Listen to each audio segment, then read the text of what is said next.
Hi, I'm Todd Graves of the Graves Golf Academy. There's been a lot of talk recently about swing plane, whether it's two planes versus one plane, single plane versus two planes. What I want to discuss here is the single plane golf swing. And what we've been teaching here at the Graves Golf Academy for the last 10 years is the purest form of swing plane. But swing plane really, what we're trying to achieve here is not just swing plane or a single plane. What we're trying to achieve is the simplest possible way to strike a golf ball, keeping it simple, making the game easier. So what I want to show you here in the next segment is what we call the single plane. But we're going to show you why we call it the single plane. Then we're going to show you our model, who is Mo Norman, and the way he actually achieved his single plane golf swing, which we believe is the simplest possible way to strike a golf ball. Before we take a look at Mo's swing, let's take a look at a relatively well-known golf swing, a conventional golf swing that we all watch every weekend. But when we're going to do this, we're going to look at the plane of this golf club. And I'm going to draw a couple lines here. And the first line I'm going to draw is just on the club shaft at address. And you can see that that shaft angle is on a different line than his trail arm. So you can see that's really what we call a two-axis initial setup position. But I'm going to do another line here. I'm going to draw a line from the club head right through the middle of his back. And I want you to pay attention to this place in his back where the club goes through here.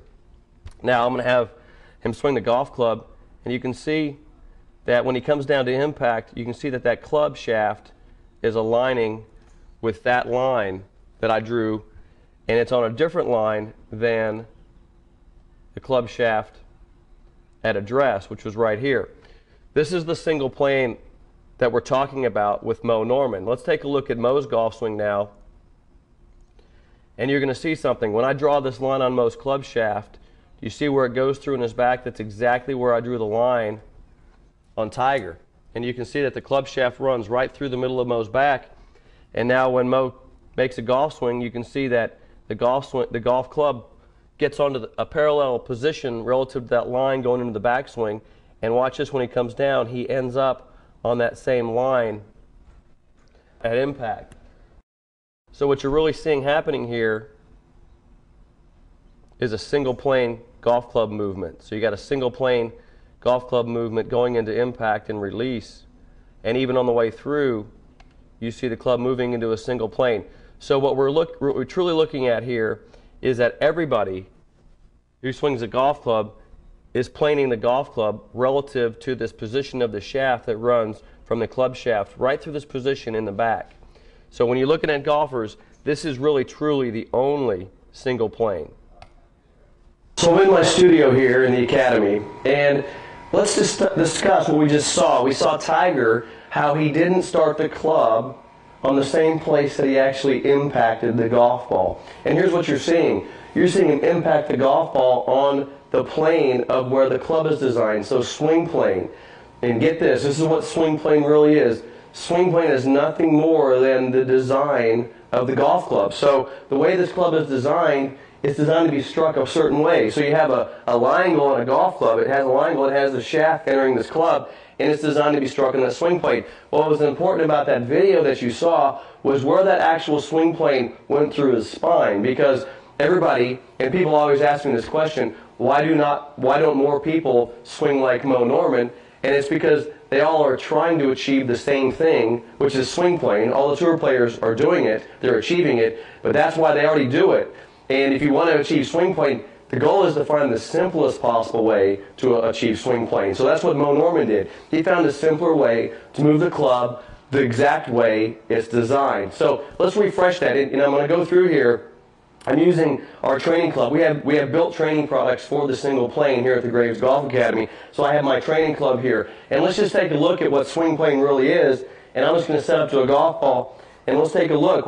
Here's what Mo did to achieve this plane. When he set up to a golf ball, when he gripped that golf club, he created an alignment with the club shaft. That alignment is when the trail arm and club shaft align. So for those of you out there who have been working with the single plane and working with Mo's golf swing, use this as a refresher. And I want you to pay attention to exactly where this club shaft is. And notice how the club shaft angle is going through the middle of my back. Okay, so that would be too high, that would be too low, this would be a perfect position to have that club on swing plane. And then when Mo actually moved the golf club, you see him actually put the club on plane here, and that position is actually parallel to the position that he started. So it's parallel to that shaft. Then when he comes down, he returns that club to impact, once again, right back where he started it.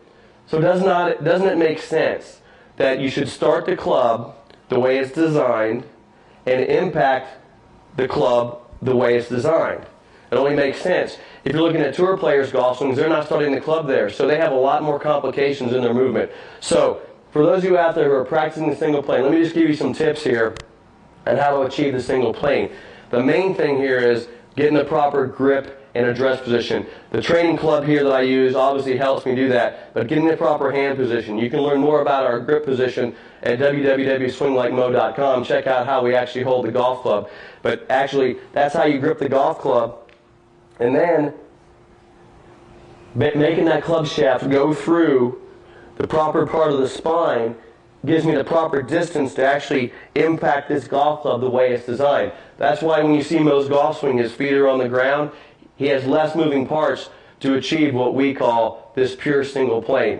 If you're interested in more information about the single plane golf swing and simplifying your golf game, go see us at www.swinglikemo.com. That's www.swinglikemo.com. Learn more about what we're doing here and how we're actually achieving the perfect single plane and the simplest possible way to strike a golf ball using Mo Norman's golf swing.